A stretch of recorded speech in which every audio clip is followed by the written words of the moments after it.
Faly miarabanao indray tavaverina eto amin'ny tuto son gasy. Ato anatin'ity vidéo ity tsika dia ifampizara indray mahakasika ny micro USB zany hoe le micro itenenana dia mitsatoka direct USB makany amin'ny ordinateur. Diso ianao raha mieritreritra an'le micro USB le câble fichargena an'le téléphone anao satria tsy izay no resantsika eto fa ilay microphone zany hoe ilay fangalana feo dia tonga dia mitsatoka direct makany amin'ny ordinateur. Hojerevantsika hoe mety aminao ve izy ireny ary hoatoroko ihany koa ianao hoe inona no micro USB tena mora indrindra nefa mahavita azy sy ny fikafika rehetra izay tokony ho fantatrao ato anatin'ny izany. Mino fa salama tsara ianao na dia mbola ao anatin'ny pandémie sika amin'izao fotoana izao dia makahiry anao foana hoe bon courage foana amin'ny zavatra zay atao rehetra. Raha ohatra ka androany ianao vao nahita ny page tuto son gasy dia manasa anao anaraka an'izany amin'ny fanaovana j'aime ny page dia nizaran'izany ihany koa amin'ny namana satria mamaim-poana ny fizarana moa tokony asoantsika izay fizarana rehetra atao ato anatin'ny ity page ity. Elaela tokoa tsy nanao vidéo araky ny efa nilazaiko tany aloloha kely tany hoe anomboka savavao indray akoatran'izay nefa sady mbola mianatra vidéo maka vidéo sy ny sisa mihitsy zany amin'izao fotoana izao. Tsy fantatro raha hitanareo amin'izao qualité ana vidéo zao fa efa manomboka miezaka mba memana tsara hatrany fa hozaraiko anareo foana na izany zany aza maimaimpona ohatran'izao fomba nanaovako n'ity vidéo ity sy ny fitaovana nampiasaiko tahaka an'izay fahitanareo foana ato anatin'ny ity vidéo ity. Raha ohatra ka mbola tsy hitanao ireny vidéo izay efa natao ireny dia manasa anao aloha hijery an'izay satria betsaka ny zavatra mety tsy ho araka ao amin'ny fomba fanazavako satria misy zavatra efa nazavaiko tany aloha dia tsy ho averiko intsony izy eto amin'ity vidéo ity. Fa na izany zany aza dia ho averiko récap kely fotsiny hoe manahoana sy manahoana moa ny circuit ny feo antsika io raha ohatra ka alefa makany amin'ny ordinateur zany hoe enregistrenao stockenao anatin'ny ordinateur na alefanao any amin'ny plateforme isan-karazany eny na manao direct ianao na sy ny sisa azavaiko anao foy kely le izy. Ny feoko izay mivoaka amin'izao fotoana izao dia alaina micro izay eto ambany eto satria le signal capten'le micro io faible be mihitsy dia mivoaka io makany amina préampli anankiray aorianao misy préampli à lampe ao manafana kely an'le feo sady mampiakatra kely an'le signal dia avy eo iny vao makany amin'ny carte son dia ny carte son no mamadika an'le signal ho lasa numérique tonga any amin'ny ordinateur. Rehefa avy eo indray manao montage avy eo dia mitambatra ilay vidéo sy le son dia zay no mahatonga n'ity vidéo ity ho enao tahaka an'izao. Lava loatra zany circuit zany sady lafo be satria voalohany indrindra aloha vidina micro arakaraka le micro mba mila micro mba tsaratsara. Faharoa manarakarak'izay vidin'ny préampli ny préampli tsy maintsy matakatra ny qualité an'le micro. Azavaiko tsara raha ohatra hoe manana micro anankiray zao ohatra hoe 400 € vidin'le micro nefa ny préampli 50 € dia mazava ho azy tsy haneno tsara ohatra na micro ana 50 € mihitsy iny le son satria potehan'le préampli izay everitsika fa ampiakatra sy hanatsara an'le qualité an'le son. Faharoa an'izay ny préampli dia mivoaka vao anatin'ny préampli izy dia zay vao mandalo amin'ny carte son izay mamadika an'le signal ho lasa numérique ho any amin'ny ordinateur dia zay izy vao tonga USB any amin'ny ordinateur zany hoe misy fitaovana anankitelo zany micro, préampli, carte son dia ireo budget andreo nefa misy ihany. Dia amin'izao fotoana izao satria efa mandroso ny teknôlôjia dia misy ny karazana micro USB zany hoe micro vatana anankiray fotsiny dia efa ao anatin'iny daholo ny préampli, ny carte son sy mazava ho azy moa zany le micro satria izy efa micro. Dia izay fitambaran'izay nefa amin'izao fotoana izao dia efa lasa mora le izy satria izay mihitsy ny fandrosoana amin'izao mora le izy satria mitambatra anankiray ao anatin'izao. Ka ny fantaniana dia hoe tsara ve izy ireny, inona ny tokony hovidinay, PDB ny mivarotra eny amin'ny rehetrarehetra eny. Ny zavatra tsara ho fantatsika aloha zany ny akamaroany ireny micro USB ireny dia karazana micro statique no ao anatin'izy ireny. Raha ohatra ka mbola tsy fantatrao ny resaka momba ny micro statique sy ny micro dynamique sy ny sisa dia manasa anao hijery an'le vidéo izay apetrako eo ambony io na ao amin'ny description mba ho azonao tsaratsara kokoa le izy. Ka io micro statique io na condensateur io voalohany indrindra aloha raha tsy traité tsara ny tranonao dia hoenao daholo le tabataba sy ny sisa ary indraindray tsy dia tena hoe tsara loatra ny mampiasa azy raha ohatra ka mpanao podcast reny ianao na ohatra hoe tsy traité tsara fotsiny ny tranonao kanefa na izany zany mijanona ho pratika sy ho mety amin'olona rehetra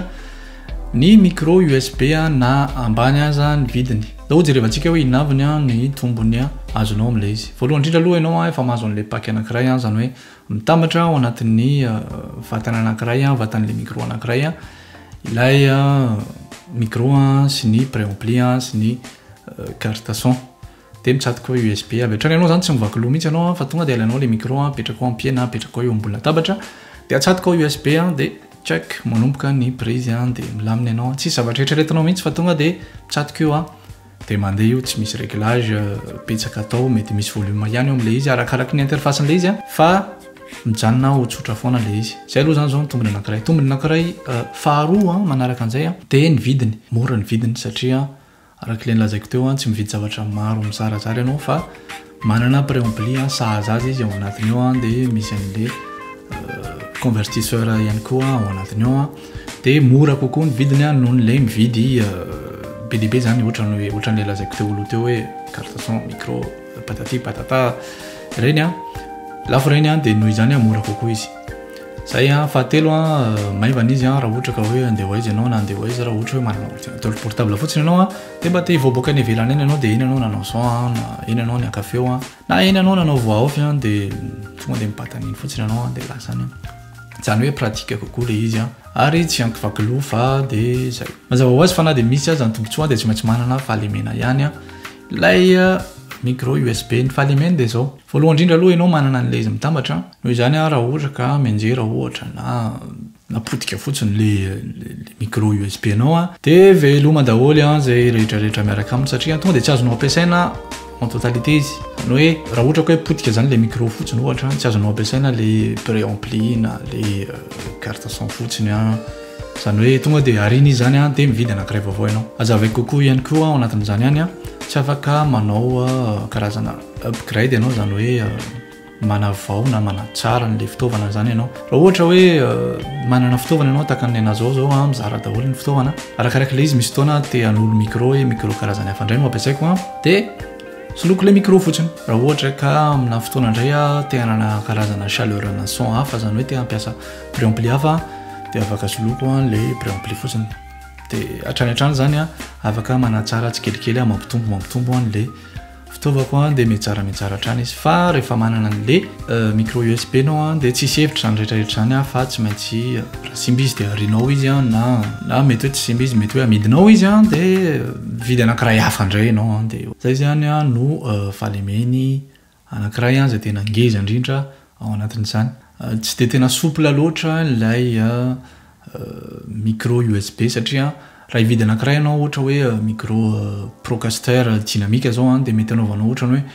voix off na anaovanao podcast na anaovanao fampianarana ireny rehefa tonga nefa ny fotoana ka ohatra hoe tianao angalana feo na gitara izy dia mety tsy s'adapte kokoa amin'izay satria mitodika kokoa zany izy amin'le zavatra ilainao satria fantatrao tsara fa zay lavanao azy no hividiananao azy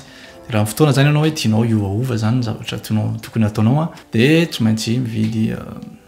micro anankiray hafa indray ianao na zay ianao vao hiverina tahaka an'le hoe alohandray hanana an'le carte son dia XLR dia sy ny sisa arakaraka le izy amitinantsika n'ity vidéo natao fohy kely ity sahady natao aniza ny micro USB voalohany indrindra aloha raha kely budget ianao nefa mba te hanana fitaovana ianao mba hahafahanao manomboka hoe mianatra ny prise de son na maka feoana gitara dia azonao atao ny miditra amin'ny micro USB anankiray tsotsotra ny vidiny tsy mivaky loha ianao satria ny zavatra ho ataonao tsy hoe professionnel hoe angalanao vola amin'olona na hitadiavanao vola le izy fa zavatra ho anao dia azonao atao ny mividy an'ilay micro USB raha ohatra koa ianao ka mpampianatra betsaka mantsy amin'izao le manao an'ireny cours en ligne reny takanazy zao zay mampianatra en ligne resaka sens ny mixage mastering dia misy micro anankiray USB zay ampiasaiko présenteko anareo kely izy amin'ny faran'ity vidéo ity ho anareo ireny zany dia mety ny micro USB zany raha ohatra ka mijanona katreo fa raha ohatra ka ho anao zay mpanao mozika na hoe tianao zavatra lavidavitra kokoa dia aloha mampiasa ihany micro XLR sy préampli ary carte son amin'izay anao manana réglage précis kokoa rehefa kitika gain na resaka retour any amin'ny casque rehetrarehetra iny hafa ihany ny manana carte son sy ny fitaovana tahaka an'izany mba misy console kokoa zany ahafahanao mahazo réglage précis reny micro USB amidin'ny olona rehetrarehetra reny ve azo vidiana daholo dia mety amiko daholo sa raha ny tena marina za tsy dia tena mampiasa loatra an'ireny micro USB reny zany hoe za zany tsy mpividy an'ireny araka ny fahitanao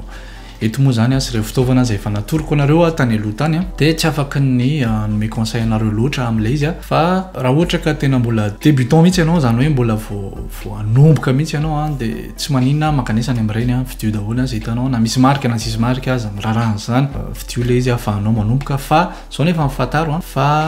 hoe lana hoaingana dia tsy maintsy ho arinao iny satria tsy ho lasa lavitra zany ianao raha ampiasa an'ireny zavatra ireny na qualité an'le son an'ilay izy aza tsy hitako ny teny an'ilay izy eto ohatranao hoe nanazavako azy fa tsy zavatra mety kokoa zany raha andeha lavitra ianao amin'ny resaka mozika fa na izany aza araka ny teneniko tany amboalohany hoe misy anankiray zay holazaiko anareo hoe inona le izy zay ampiasaiko sy hitako hoe tsara sy mahavita azy kokoa dia misy an'ilay enregistreur Zoom H1N zay efa nampisehoko tany anatin'ny vidéo maro mihitsy izy io dia enregistreur mandeha pile afaka mivoaka ianao amin'aiza n'aiza toerana alehanao dia maka ny feo anao izy manana micro stéréo izy tahaka an'izay hitanao amin'ny sary zao dia io afaka miasa ihany koa tahaka ny micro USB satria atsatoka amin'ny USB izy dia voaka lasa interface audio anankiray izy dia afaka ampiasainao ohatran'ireny micro USB rehetrarehetra reny afaka mitsatoka ihany koa izy amin'ny téléphone direct dia lasa ohatran'ny hoe micro an'ilay téléphone izy io sady enregistreur izy sady portable izy n'aiza n'aiza toerana andehananao mety ihany koa afaka ataonao micro USB izy nefa ny vidiny mora raha ohatra ka linany aminy ianao dia afaka mijery amin'ny tsokivarotra na amin'ny tuto son gas shop misy mivarotra anazy io mora vidiny izy io tsy fantatro mety any amin'ny 800 000 ariary ihany vidiny io nefa ny mahavita azy sady qualité zoom tsy tahaka an'ireny hitanareo le amidin'ny olona reny le izy tsy adiko loatra le miteny zavatra ratsy tsara lavitra ny qualité any ary azo ampiasaina ary izy na manao prise na gitara any misy fotoana rehefa atao trano mampiasa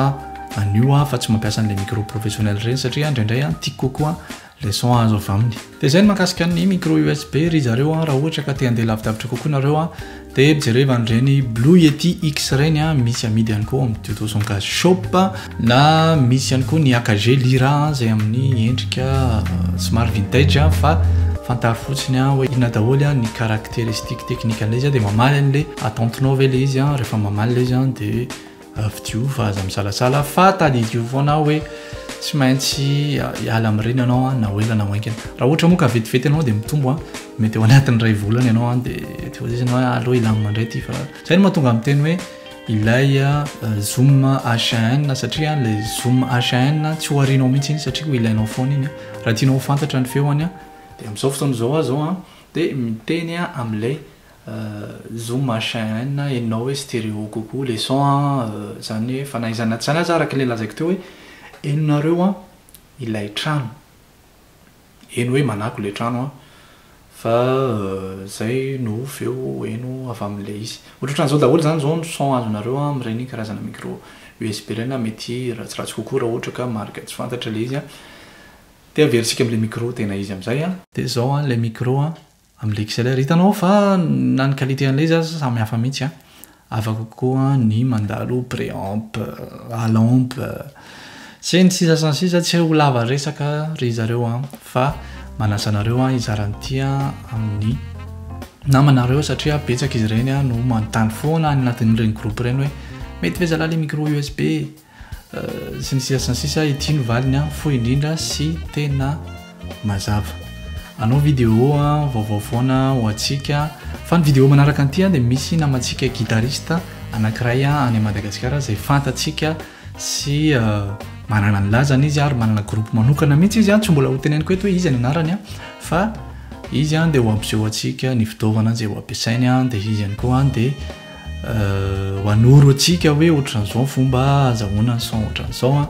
dia miomakomanina nareo guitariste na tsy guitariste ary nareo fa fantatro fa linany amin'izay dia arao ny page